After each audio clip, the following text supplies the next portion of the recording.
Olá, pessoal. Boa tarde. Tudo bem? Sejam bem-vindos. Vamos lá, vamos chegando, vamos nos ambientando para mais uma aula aqui por meu Direito Trabalho em Debate.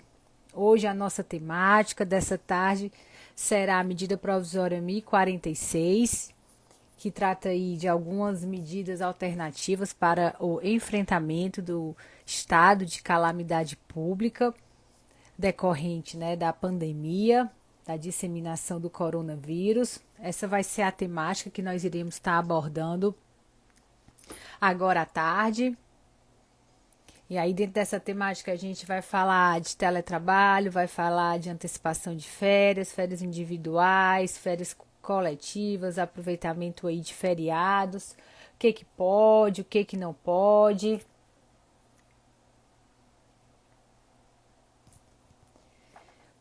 Como é que tá aí o áudio e a imagem, pessoal? Vão me confirmando se está dando para ouvir direitinho, se a imagem tá boa, o áudio tá bom.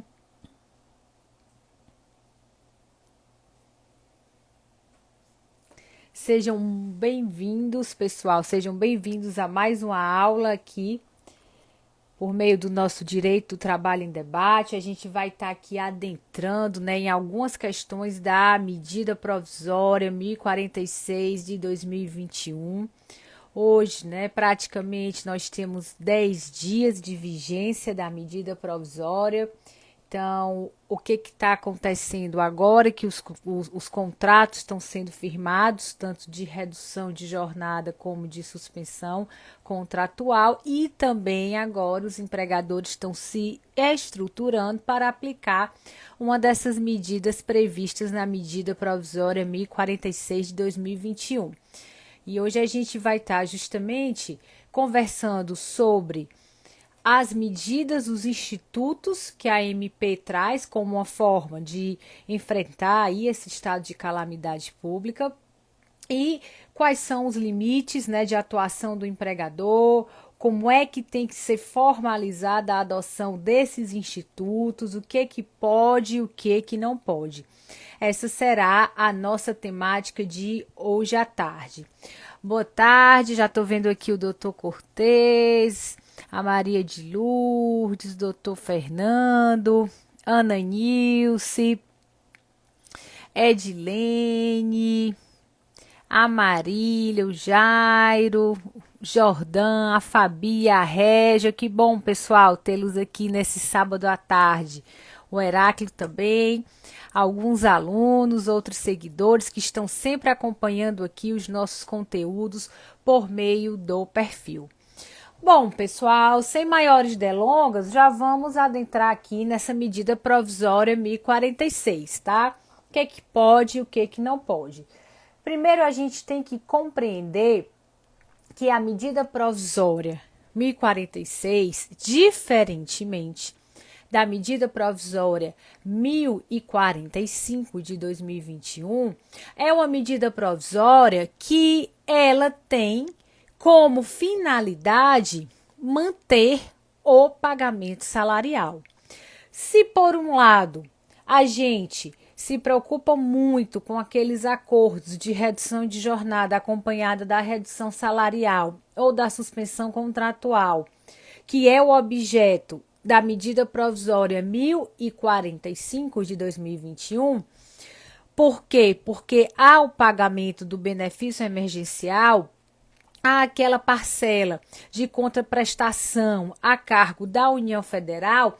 Quando a gente vem para a medida provisória 1046, quando a gente trata da medida provisória 1046, a gente tem que lembrar que a adoção de um dos institutos, de uma das alternativas, de uma das medidas previstas na MP 1046,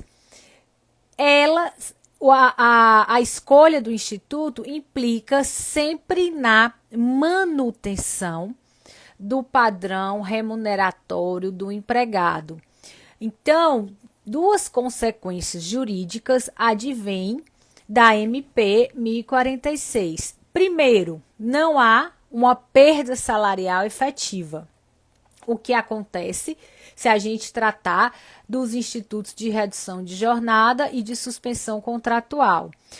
Ocorre que também, como não há perda remuneratória, não há nenhum tipo de pagamento de benefício assistencial. Então, não há contrapartida da União Federal. Ora, é claro, se a medida provisória está dando opção ao empregador para que ele mantenha os postos de trabalho mediante o pagamento da remuneração, eu não falo em contrapartida do governo federal, da União, então eu não vou falar em pagamento de benefício emergencial. Ao escolher uma das medidas previstas na medida provisória 1046, mantém-se a remuneração do empregado a cargo do empregador. Ou seja, o empregador continua arcando com esse ônus financeiro, sem que a gente fale em qualquer benefício assistencial. E aí, a gente vai ver os casos da MP 1046, onde há nítida interrupção da prestação de serviços, ainda assim há o pagamento salarial. Por quê? Porque é exatamente o que ocorre com o Instituto da Interrupção Contratual. No Instituto da Interrupção Contratual, não há a efetiva prestação de serviços, mas há o pagamento salarial. E é diferente do Instituto da Suspensão Contratual. Quando eu trato da suspensão contratual, não há prestação de serviços, mas também não há pagamento salarial.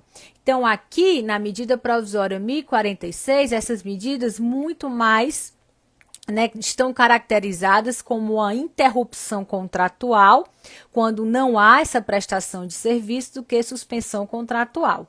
Continua-se pagando o padrão da remuneração. Algumas medidas vão importar na sustação da prestação de serviços, outras não. E aí a gente vai ver, tá? O prazo de vigência dessa medida provisória 1046 é o mesmo prazo de vigência para se adotar esses institutos da medida provisória 1045. 120 dias contados a partir da publicação. Publicação dia 27 de abril. Então, lá para o dia 26, mais ou menos, de agosto, dia 25 de agosto, encerra-se o prazo para a adoção e implementação das medidas previstas aí nessa MP 1046 de 2021.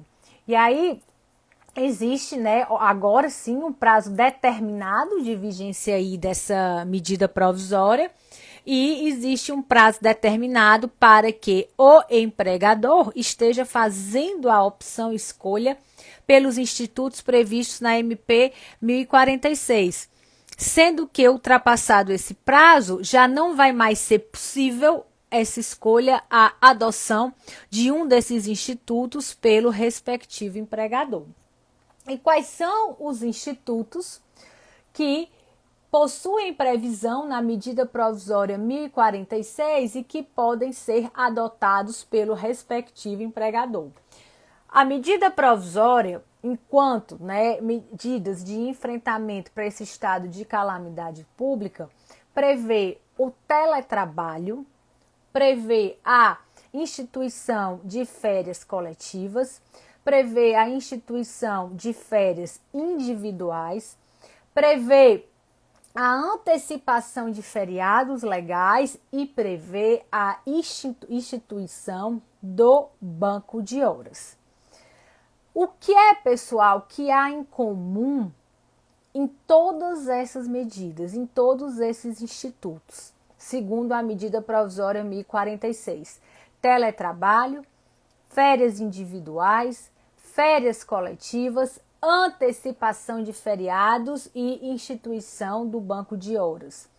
O que há em comum é que quaisquer uma dessas medidas, elas podem ser escolhidas, adotadas e implementadas a critério do empregador.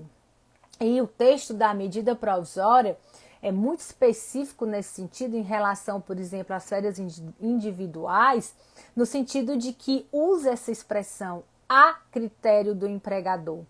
Quando essa expressão não é usada, o texto da MP deixa muito claro que o empregador poderá adotar a medida. Então, todas as medidas estabelecidas na medida provisória 1046 podem ser adotadas por ato unilateral pelo empregador. E aqui é importante a gente lembrar que, se as medidas podem ser adotadas por ato unilateral do empregador, não vai caber o quê, pessoal? Não vai caber o direito de resistência do empregado.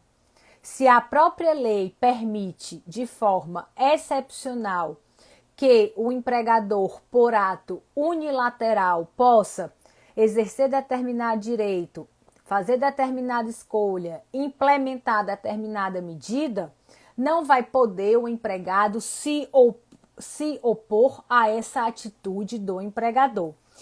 Em outras linhas, pessoal, significa dizer que o empregado, durante o prazo de vigência da medida provisória 1046 de 2021, entre julho e agosto de 2021, o que o empregador decidir acerca da manutenção desse posto de trabalho mediante o pagamento da remuneração, o empregador ele vai ter que aceitar e ele vai ter que obedecer. Então, são duas características que a gente tem que ficar bem atento quando trata da medida provisória 1046. Primeiro, é que a medida provisória institui medidas que importam no pagamento salarial, na manutenção do pagamento da remuneração, e a medida provisória traz a previsão de adoção de determinados institutos por ato unilateral do empregador, a seu critério, como dito no próprio texto da medida provisória. O primeiro instituto que a medida provisória traz é a questão do teletrabalho. A medida provisória autoriza que, por ato unilateral, o empregador coloque o trabalhador no teletrabalho e, obviamente, mantendo o pagamento da respectiva remuneração. Juntamente com essa possibilidade do empregador já colocar o empregado no teletrabalho, sem a anuência dele, sem ele concordar, sem ele opinar, ele tem que prover este empregado com os meios tecnológicos para que ele possa prestar esse serviço no teletrabalho. Até aí, pessoal, tudo bem, até aí a gente já sabia disso, porque veio uma reprodução do texto da medida provisória 927 do ano passado, que vigeu entre março e julho. A 927, que também tratou desses institutos, vigeu entre março e julho do ano passado, e aqui, reproduzindo os institutos, nós temos a MP 1046 vigente entre abril e agosto, ou seja, pelo mesmo intercídio aí. Mas o que é a novidade em relação a esse teletrabalho? O que a gente tem que estar preocupado com a adoção dessa MP 1046 em relação ao teletrabalho? Primeiro, a realidade os empregados que foram colocados em teletrabalho no ano passado, por meio da medida provisória 927, provavelmente nunca saíram desse teletrabalho e continuam no teletrabalho sem que esse estado, essa condição, essa forma de se trabalhar tenha efetivamente mudado entre um ano e outro, entre a MP 927 e essa MP 1046.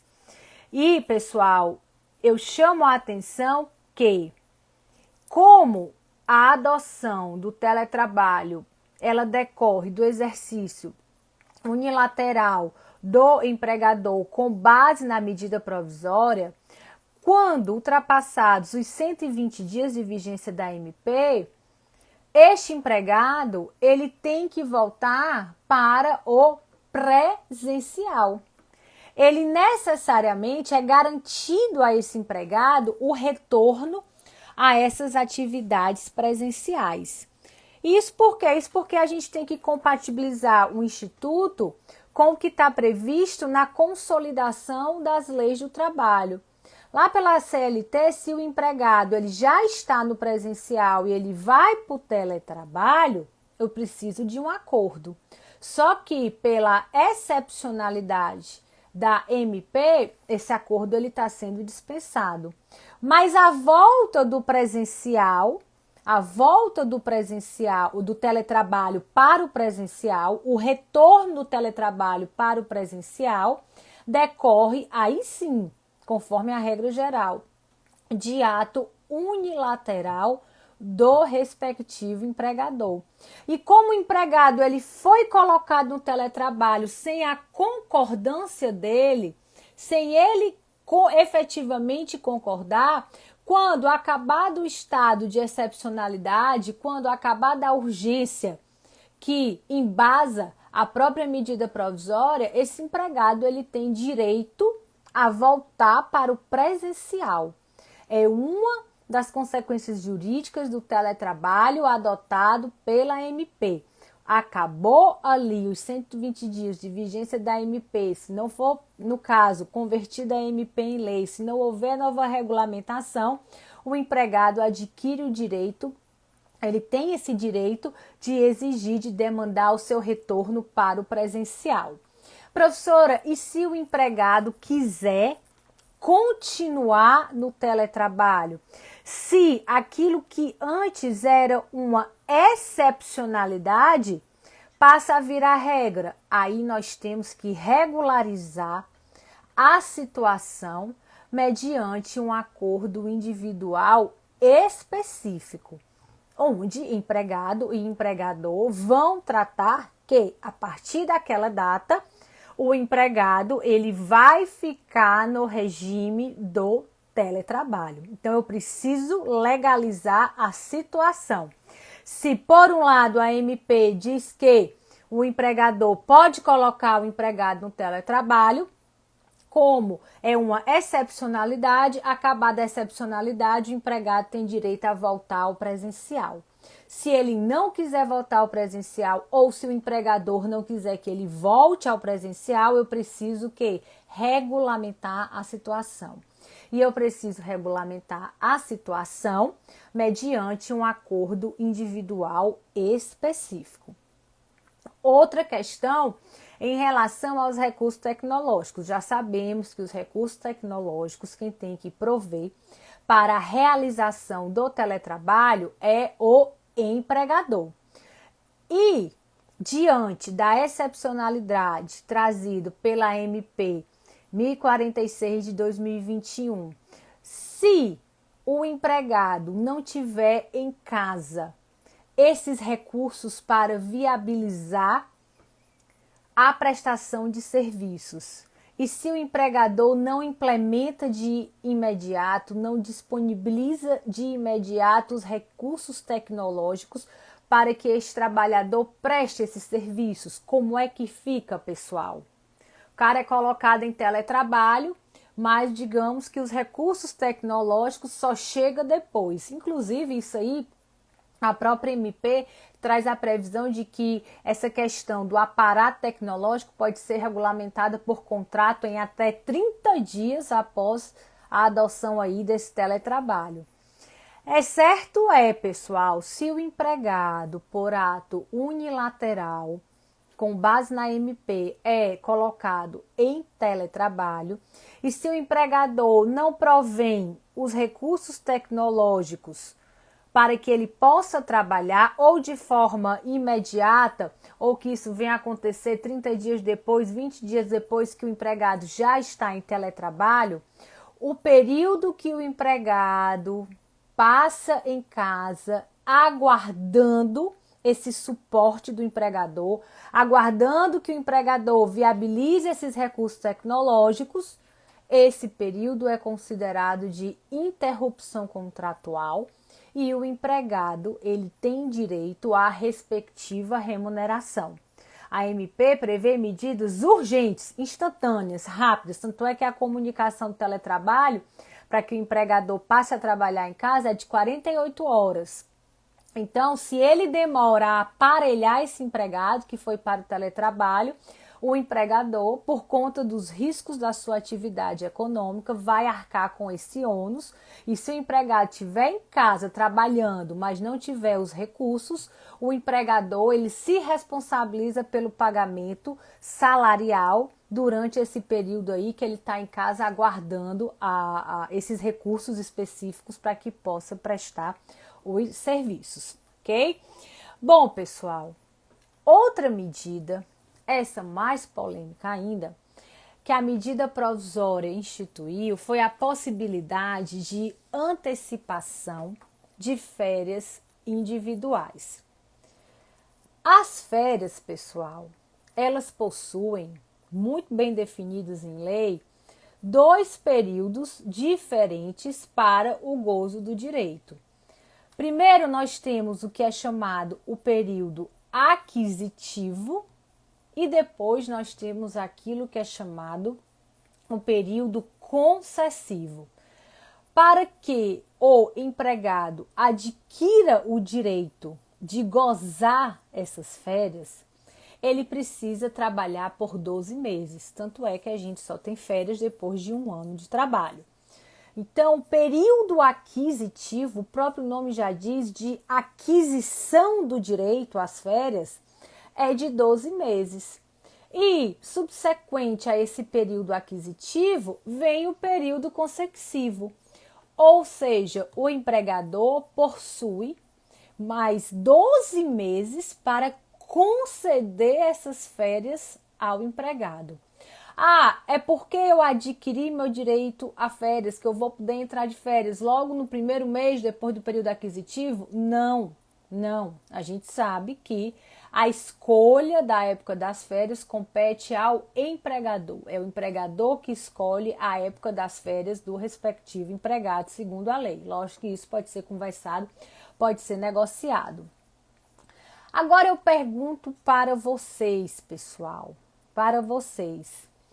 Antes, dentro desse raciocínio, período aquisitivo e período concessivo, antes de completar os primeiros 12 meses de vigência contratual, o empregado possui direito a férias?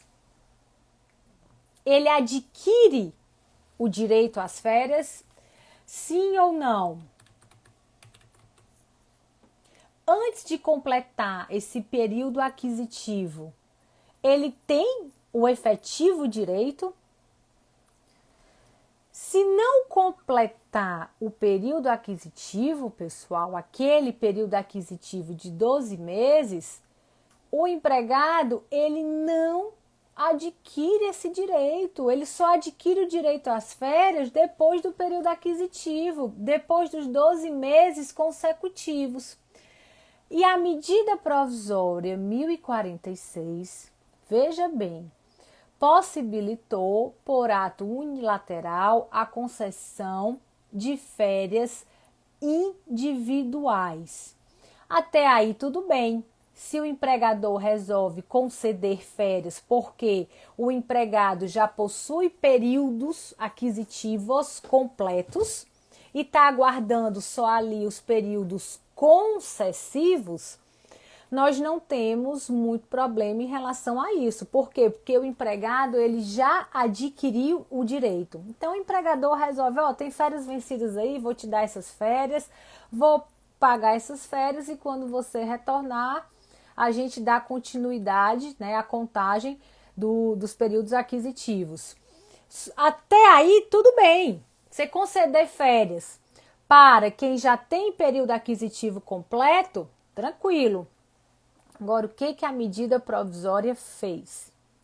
A medida provisória, ela trouxe a possibilidade do empregador conceder férias individuais, ainda que esse período aquisitivo ele não tivesse completo. Ainda que o período aquisitivo ainda não tivesse sido transcorridos os 12 meses correspondentes a esse período aquisitivo.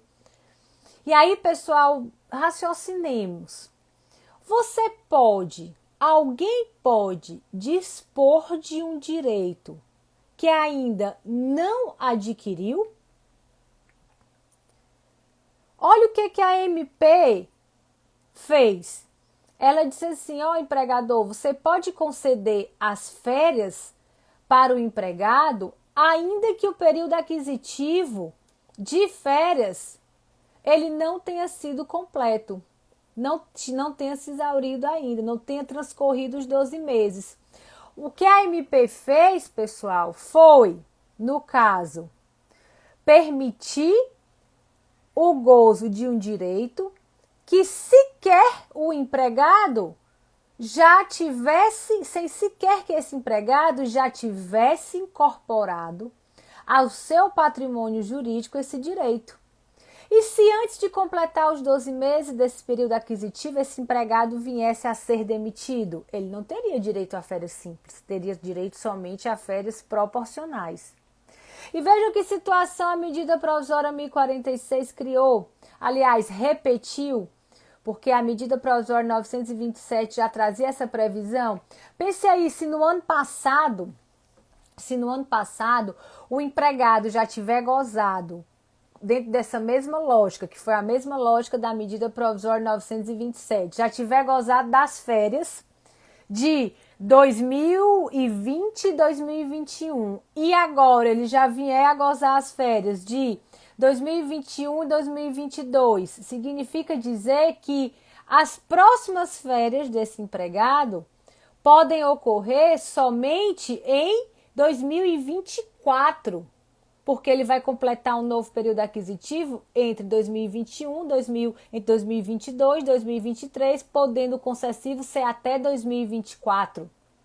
Então, pessoal, a MP, não só a 1046, mas a 927, ao criar essa possibilidade de antecipar as férias, ainda que com os períodos aquisitivos incompletos, ela trouxe aí uma situação onde, primeiro, o empregado ele pode usufruir dessas férias agora e passar 2, 3 anos sem gozar de férias, porque vai ter que completar esses períodos aquisitivos, vai ter que passar o período concessivo, vai ter que se iniciar novo período aquisitivo, no que ele já gozou essas férias não completas de forma antecipada. Isso pode acarretar como consequência jurídica que ele passe alguns anos sem ter férias, e o direito constitucional, por meio do artigo 7º, que é direito fundamental do trabalhador o gozo de férias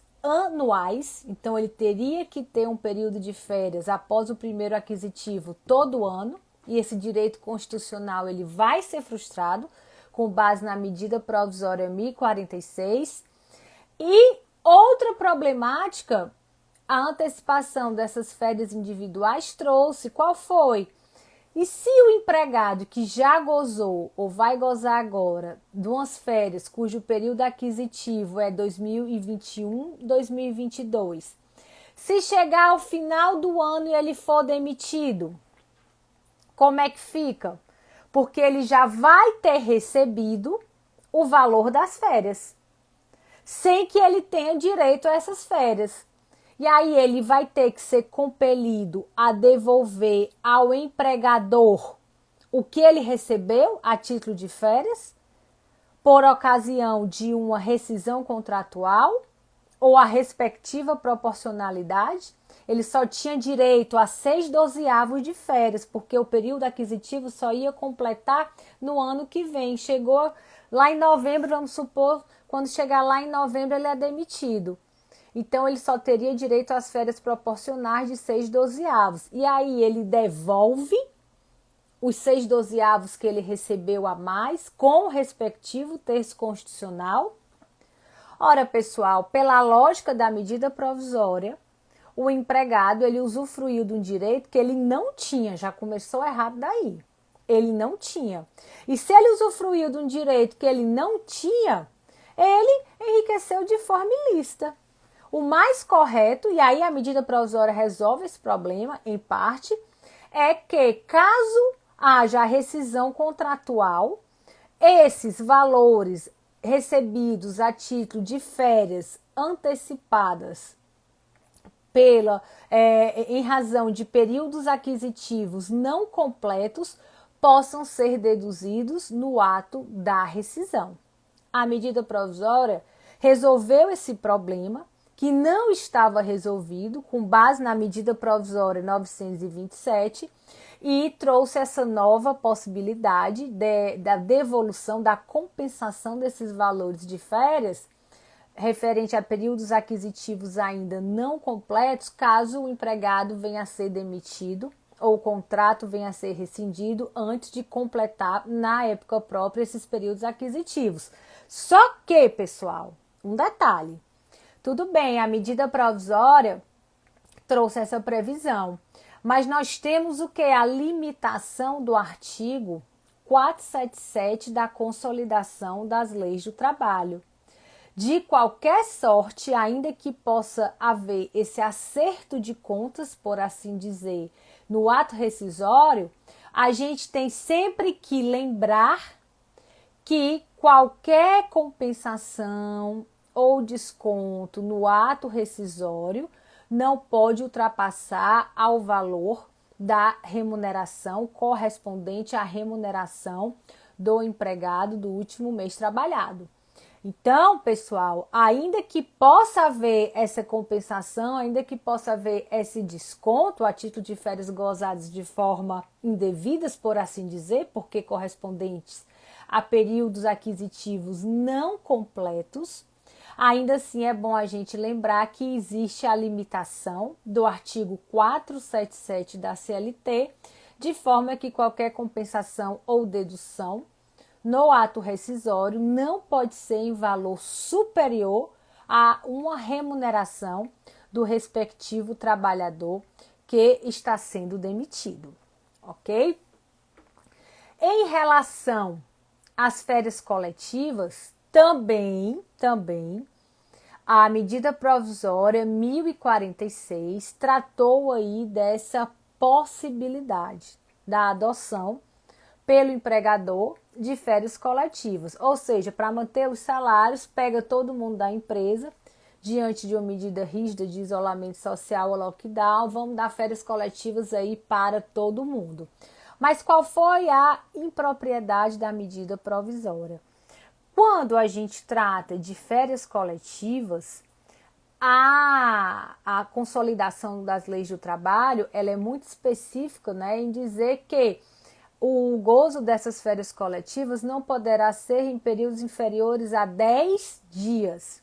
Então, ou seja, se o empregador resolve dar as férias coletivas, tem que ser em pelo menos períodos aí mínimos corridos de 10 dias. A medida provisória disse que não tinha essa necessidade de observância aos 10 dias.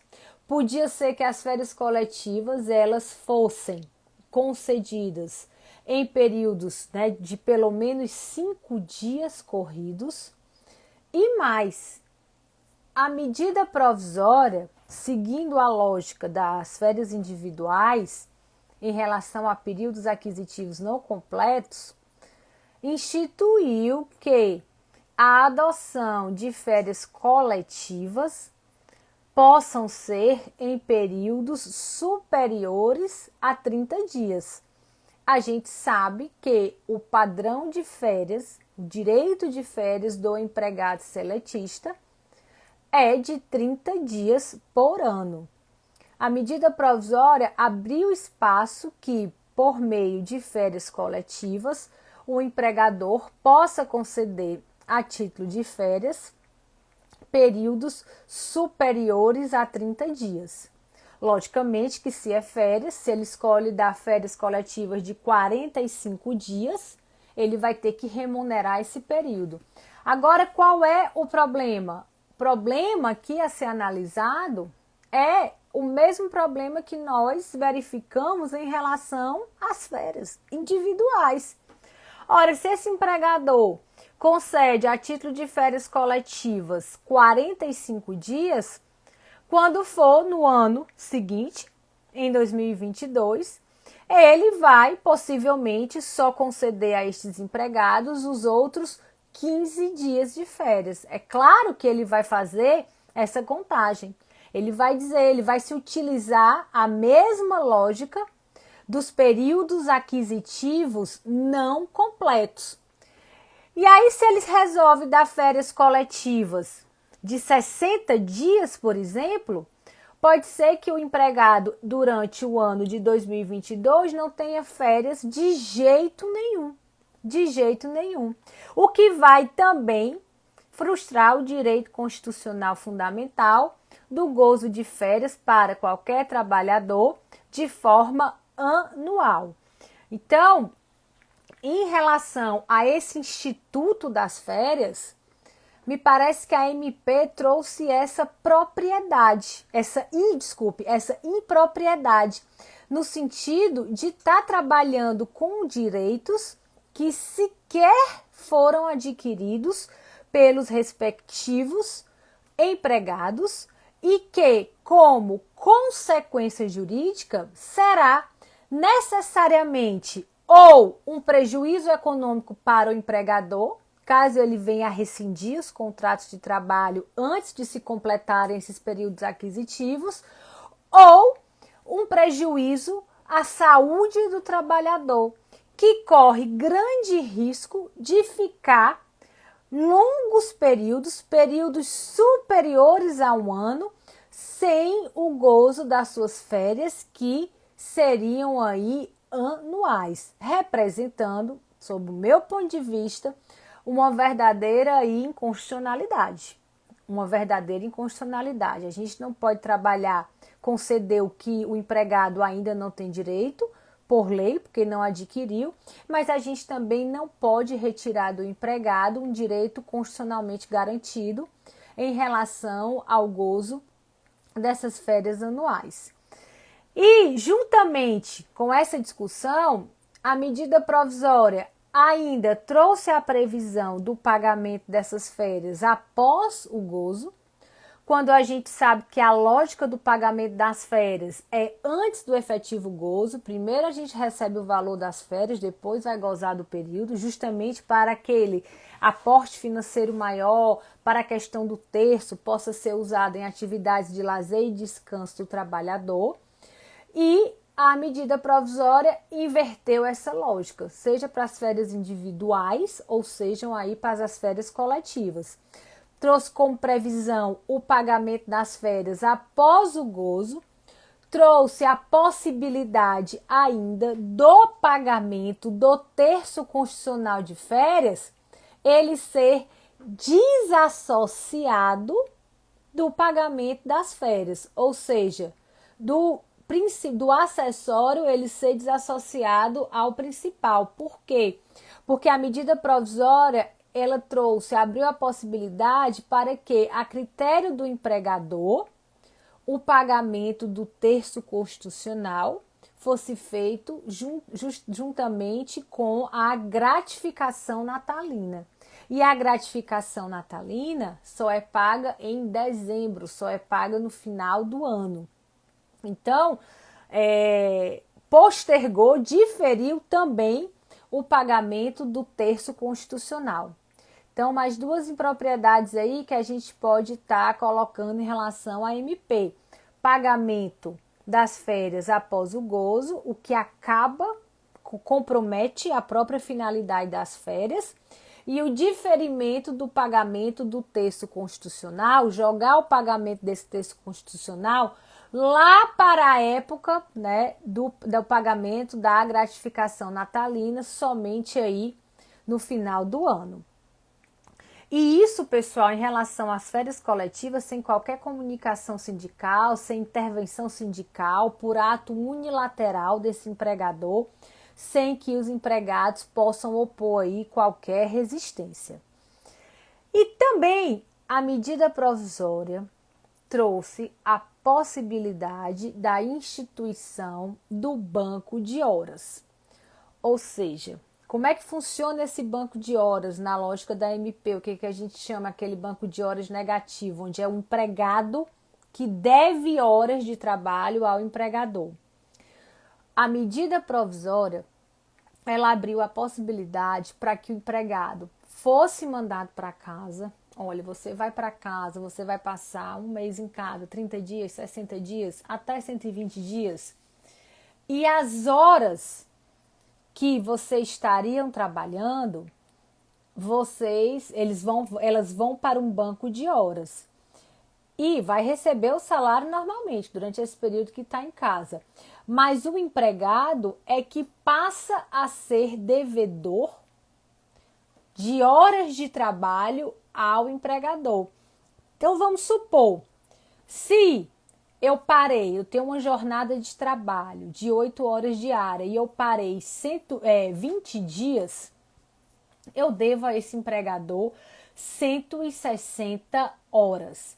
Significa dizer que quando do meu retorno, além de eu trabalhar a minha jornada regular, 220 horas mês, se foi contratada aí para 8 horas, eu vou ter que pagar para o meu empregador, começar a pagar, ter uma lógica de pagamento dessas 160 horas que eu fiquei devendo em razão da instituição do banco de horas de forma unilateral pelo meu empregador durante a pandemia.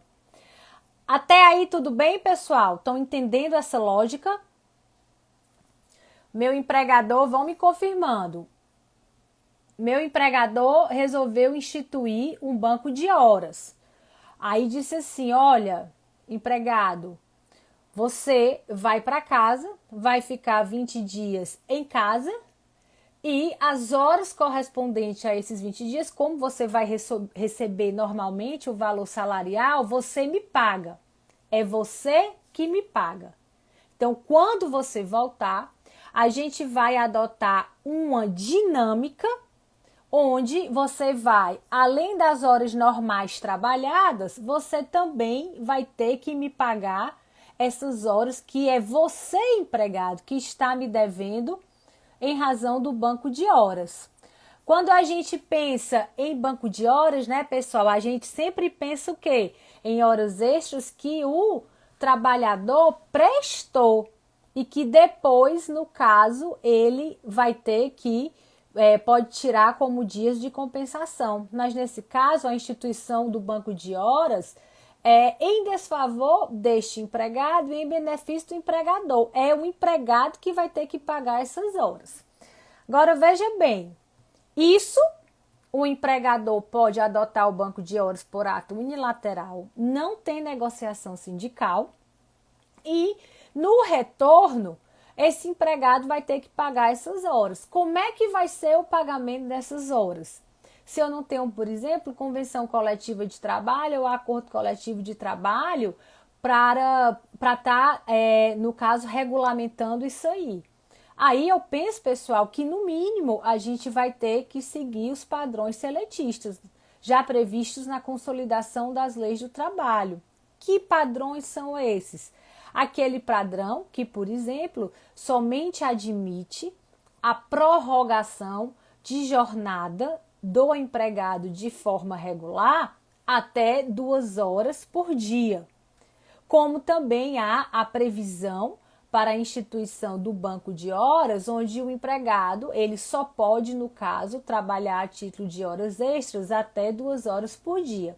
Então, no retorno desse empregado, quando ele for pagar essas horas, me parece que ele somente vai poder trabalhar a título de horas extras 2 horas por dia, mantendo o padrão do banco de horas que a gente já conhece e da prorrogação de jornada, que já tem previsão na consolidação das leis do trabalho. Só que, pessoal, quando a gente fala em banco de horas, né, a gente sabe que o banco de horas que ele funciona normalmente, ele é no período de 12 meses. Chegou ali, completou os 12 meses, se o empregado ainda tem horas extras dentro, não compensada, ele recebe o valor daquela parcela ali a título de horas extras. Já a MP disse o seguinte, olha, esse banco de horas pode ser até 18 meses o prazo de vigência dele. Isso significa dizer que o empregado, para pagar o saldo devedor que ele deve, ele pode passar 1 ano e meio sob um regime de prestação de horas extras habituais. 1 ano e meio prestando horas extras de forma habitual e, a depender do caso, sem direito a férias, o que representa uma grave ofensa à saúde desse trabalhador. 1 ano e meio trabalhando em regime de horas extras sem tirar suas férias, isso vai de encontro aí toda a tutela à saúde do trabalhador prevista no artigo 7º da Constituição Federal. E mais, se essa medida já foi adotada pela MP 927 do ano passado, ainda nem completou o prazo do banco de horas da MP 927, que poderia ter sido adotado no ano passado pelo empregador, e a medida provisória 1046 já traz uma nova previsão da instituição de forma unilateral desse banco de horas. E aí a gente fica com 2 bancos de horas. Como é que esse empregado vai pagar todas essas horas? Que ele não vai poder, a meu ver, trabalhar mais do que 2 horas extras por dia. Então, ele vai sobrepor 2 prazos de 18 meses, ele vai passar, no caso, 36 meses pagando essas horas decorrentes aí da pandemia, são 3 anos, não é razoável a gente, né, entender dessa forma. Não tem como haver essa sobreposição do banco de horas, senão o empregado nunca vai poder, no caso, zerar, quitar essas horas aí decorrentes desse banco de horas. E outro, e se a empresa já tinha um banco de horas regulamentado ou se já tinha um regime de compensação devidamente acordado com o sindicato, como é o caso da compensação do sábado. É muito comum a compensação do sábado, trabalhar 1 hora a mais de segunda a quinta para compensar aí as horas do sábado. E se já existia esse regime de compensação, será que o empregador vai poder usar esse sábado de manhã livre, por exemplo, e destinar ao pagamento das horas do banco de horas da pandemia? Algo que era para ser mais benéfico ao trabalhador, para que ele não trabalhasse o sábado, para que ele tivesse o sábado livre. Será que, pela instituição do banco de horas, com fundamento na MP 1046, agora esse empregado vai ter que trabalhar os sábados? É outra discussão. Me parece que não, me parece, como eu digo, que não pode haver a superposição de bancos de horas. Se a finalidade do primeiro banco de horas ela era liberar o sábado, então não tem sentido eu utilizar esses sábados para pagar esse banco de horas da pandemia. São 2 medidas, são 2 bancos de horas diversos.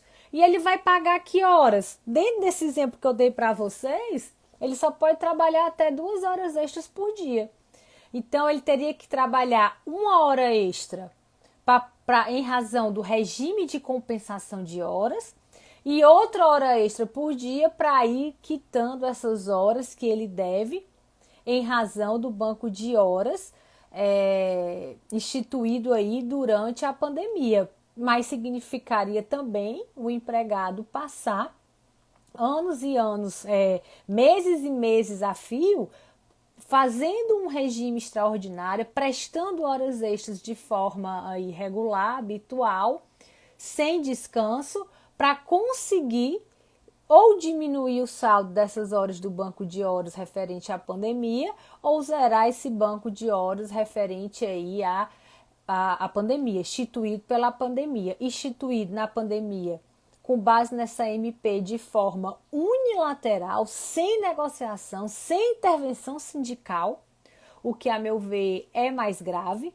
justamente para definir esses critérios de como vai ser a prestação de horas extras para zerar esse banco de horas aí negativo. Outro problema é que se o empregado, né, tem a seu desfavor um banco de horas negativo aí, vamos supor, da pandemia, de 80 horas que ele tem a pagar, se ele não consegue pagar e for demitido, eu vou poder, no caso, no ato da rescisão, compensar essas 80 horas, aí aqui vai valer o mesmo entendimento que nós tivemos em relação ao Instituto das Férias.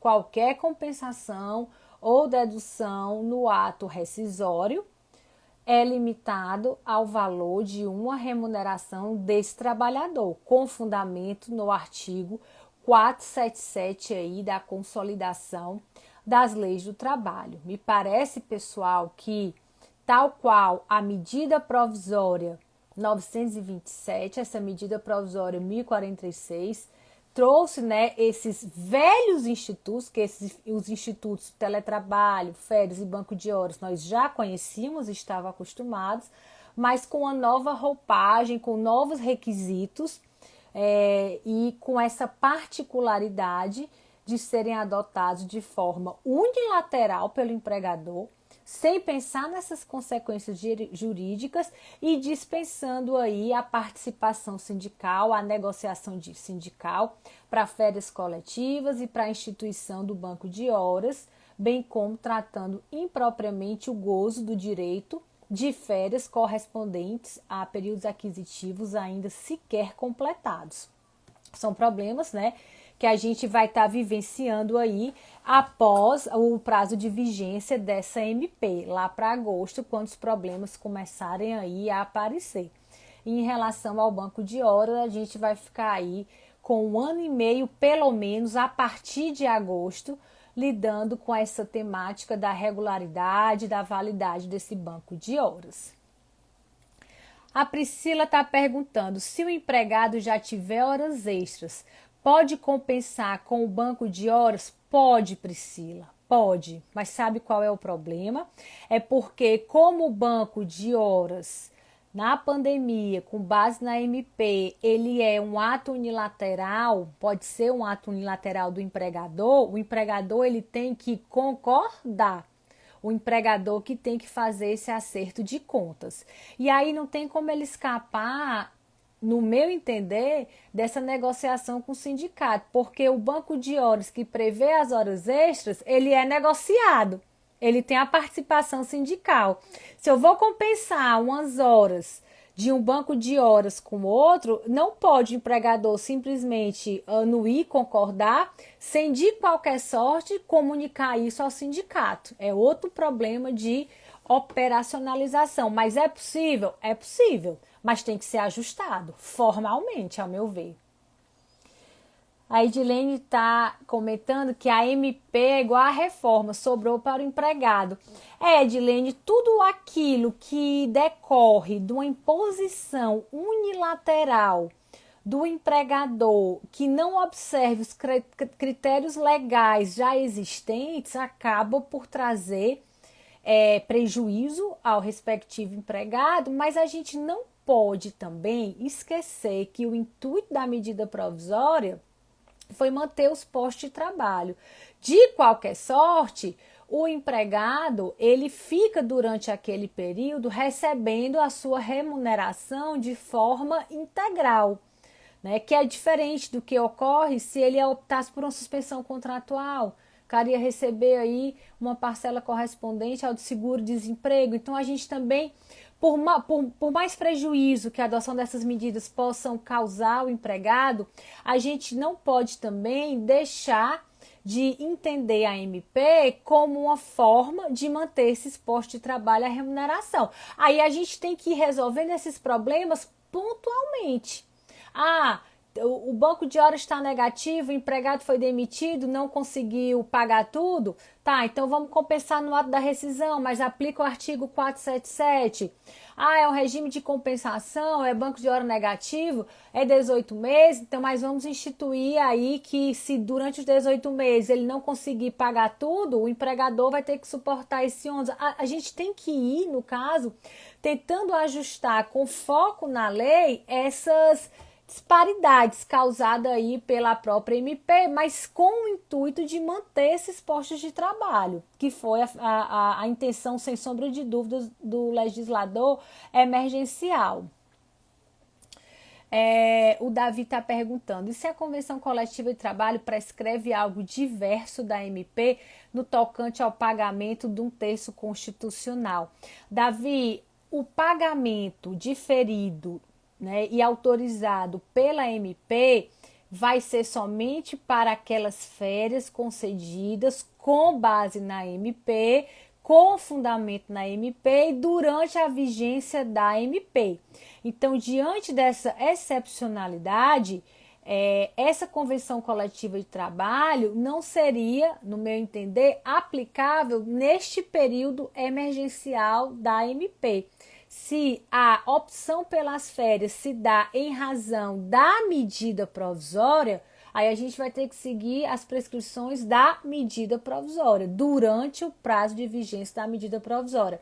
É por isso que a medida provisória, ela vem com esse prazo de vigência aí, pré-determinado. Eu sei que tem aqui a questão, né, que as normas processuais mais benéficas, que as normas de direito material mais benéficas, elas são aplicáveis ao empregado, mas nesse caso aqui a gente está tratando de uma excepcionalidade. Se fosse o princípio, né, da aplicação da norma mais benéfica, da proteção aplicável, nenhum dos institutos dessa MP, a meu ver, poderiam ser utilizados aí na sua integralidade. Então, é a excepcionalidade que justifica a MP. Em razão dessa excepcionalidade, durante o prazo de vigência da MP, se a opção for por um dos institutos ali da MP, a gente vai observar a regulamentação da MP. Aqui mais alguns comentários. O doutor Fernando está até comentando, né? No nosso sentir, prevalece o bem maior, o emprego. Sem sombra de dúvidas, né, pessoal? Hoje em dia, você manter um posto de trabalho, realmente garantir um posto de trabalho é garantir a subsistência de uma família em momentos tão difíceis. Mas é aquela história, também o preço para o empregado da manutenção desse posto de trabalho não pode ser tão alto que vá, né, prejudicar a sua saúde. A gente tem que ir compatibilizando esses interesses conforme a legislação. A gente tem que ir, no caso, ajustando, equilibrando. A Yali até perguntou, tem que pagar 2 dias antes de sair de férias? Não, Yali. Se as férias forem concedidas com base na MP, o pagamento das férias podem ser, inclusive, após o gozo aí das férias. O Fernando está perguntando, inclusive a medida foi adotada mesmo antes da MP e alguns sindicatos colocaram aditivo na CCT. E alguns sindicatos já se anteciparam aí realmente em relação a esses institutos, já prevendo a edição da medida provisória e já foram compatibilizando aí esses direitos, né? A Emily está perguntando, os institutos, né, podem ser por acordo coletivo também, porque a lei não obriga, mas também não proíbe. Exatamente, Emily.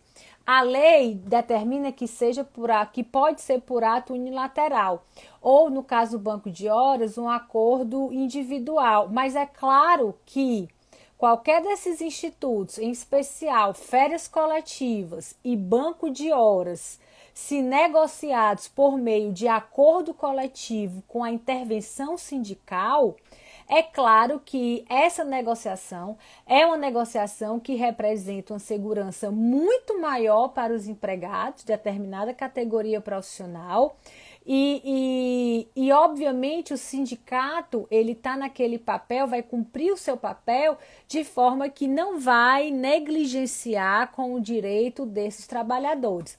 Eu não só digo que pode sim ser negociado por meio de acordo coletivo ou convenção coletiva de trabalho, como eu recomendo até como para uma segurança para o empregador, que caso ele opte pela instituição do banco de horas ou ainda de férias coletivas, que ele faça isso por meio de um acordo coletivo.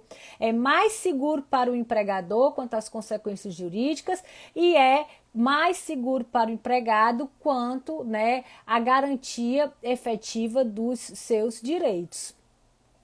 O Renato está colocando aqui, né, que está curioso sobre a suspensão das exigências administrativas em segurança do trabalho. Renata, essa foi outra disciplina da medida provisória, né? Foi nesse sentido de, no caso, suspender a exigência de exames periódicos para esse pessoal que está aí no teletrabalho, no sentido de suspender as exigências de fiscalização desse local do trabalho durante o prazo de vigência da medida provisória, o que também, no nosso entender, atenta contra a saúde dos trabalhadores. Ou seja, durante o teletrabalho, né, isso já digo repetidas vezes, tem muito trabalhador adoecendo, tem muita gente, muito empregado precisando dessa assistência, precisando, né, de um meio ambiente de trabalho adequado. Então, no momento onde mais é necessário uma fiscalização e vigilância desse ambiente do trabalho, a medida provisória ela vem, no caso, afrouxar essas obrigações legais, meio que deixando as coisas correrem aí como estão, e isso pode acarretar, trazer como consequência o adoecimento de muitos empregados que entraram, como eu digo, no teletrabalho por meio da MP 927 e nunca saíram dele, continuam dele do jeito que estão, fazendo de qualquer jeito e sem sombra de dúvidas, pessoal, com uma carga de trabalho muito maior. Essa é a minha percepção. Quem está no teletrabalho trabalha muito mais do que trabalharia caso estivesse no regime presencial. Ok? Pois bem, pessoal, esse era o nosso assunto de hoje, da nossa tarde de sábado. Eu preparei um material para vocês acerca da MP 1046. Esse material ele vai estar disponível por meio do canal do Telegram. Depois vocês deem uma conferida, tá? Vai estar sendo disponibilizado esse material de hoje para amanhã.